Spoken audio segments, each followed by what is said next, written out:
kanyang kinabukasan.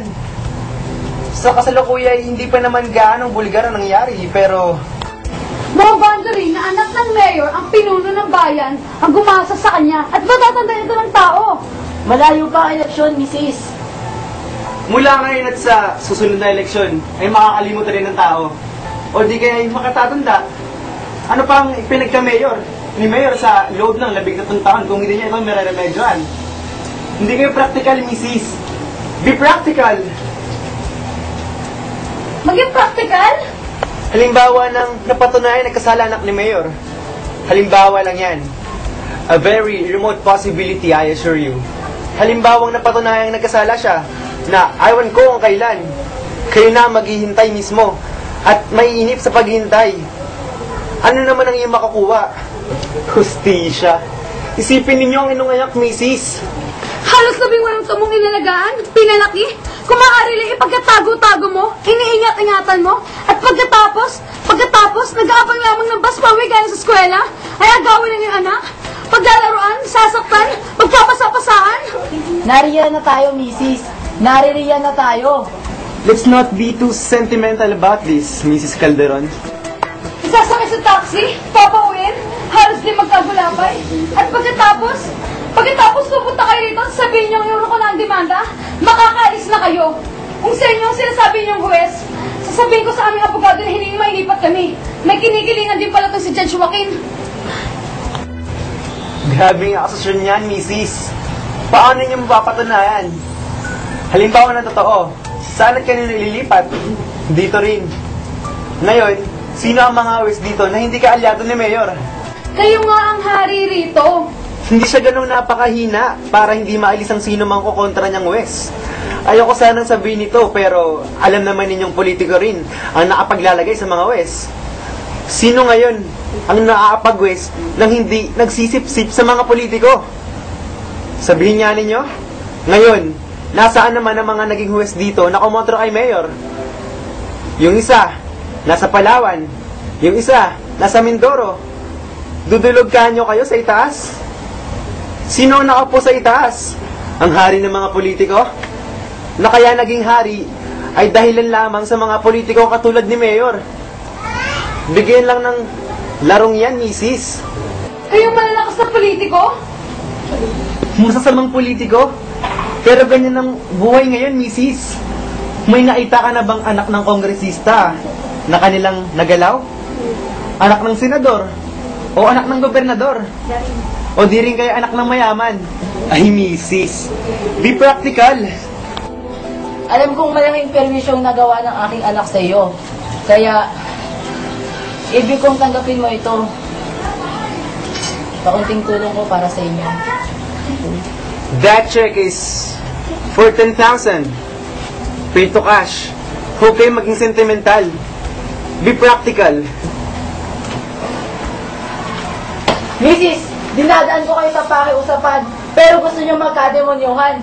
Pasensyahan tayo. Ituloy ninyo. Itutuloy ko. Akala ng mga tao ay sila ang batas. Sa kasalukuyan sila nga, inay. Lalapas din ang katotohanan at mananaig ang katarungan. Iyan ba ang itinuturo sa inyo ng government? Mananaig din ang katarungan. Kataungan? Kayo doon sabihin, hustisya politika. Hustisya, Diyos ko, bahala ka na. Kailangan patigil ng ganito. Paano? Nagigigil ako. Nay!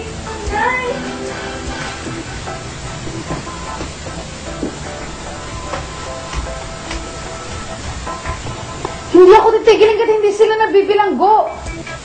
Tatlo lamang nagkakaroon ng hustisya dito sa atin. Yung malalakas, yung makakapangyarihan, yung mayayaman.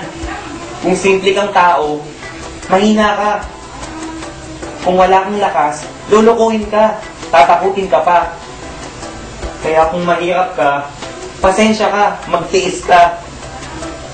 Kadalasan ngayon nagkakasama-sama pa yan. Lakas, kapangyarihan, yaman.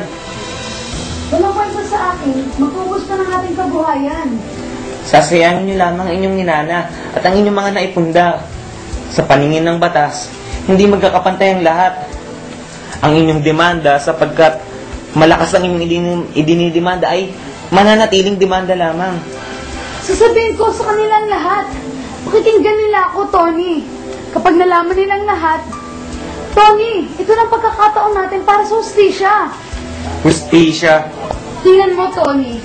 Palagay ko ngayon ako at si Aida ang pinili ng Diyos para rito. Makinig ka.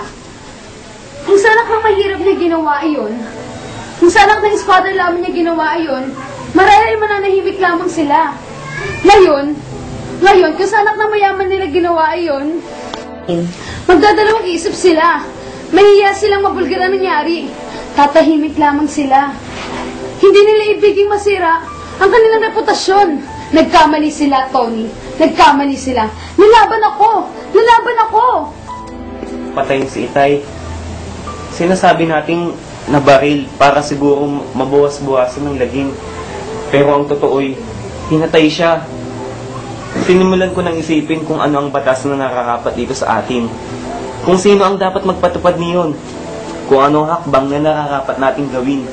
At sa lahat ng libro'y, sa Biblia ko pa nakita ang sagot. Naglalakad ako minsan. Pagkaraan ng nangyari kay Aida, nang maalala ko ang sinabi ng ama ni Itay, noong araw na iyon ng libing, kapag buhay ang inutang, buhay rin ang kapalit, na para bang may sinisingil para sa kanya o para sa atin. Nang inutang na buhay ni Itay, naisip ko, ito'y hindi isang simpleng batas, isang kautusan o kahatulang inihabilin ng Diyos kay Moses. Doon sa itaas ng bundok, sa gitna ng kulog, ng kidlat, ng usok at ng ingay ng pakakak. Sapagkat, hindi ba sinabi sa Exodus na buhay sa buhay? Ito bang nangyari kay Aida? Kulang pa ba sa pagkamatay? Ngayon, ito ang sa paligay ko'y may kahatulan na nararapat sundin ngayon.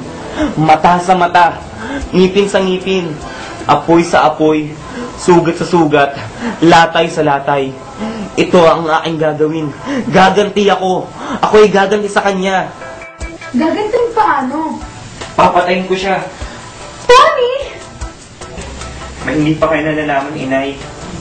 Diyan sa may abangan ng sasakyan, nang minsan ako'y papasok sa eskwela, may nagsakay sa akin 2 bataan ni Neo. Alam kong jeep yun ng mga pulis. At ang 2 nagsakay sa akin na kasibilyan ay alam kong parang pulis.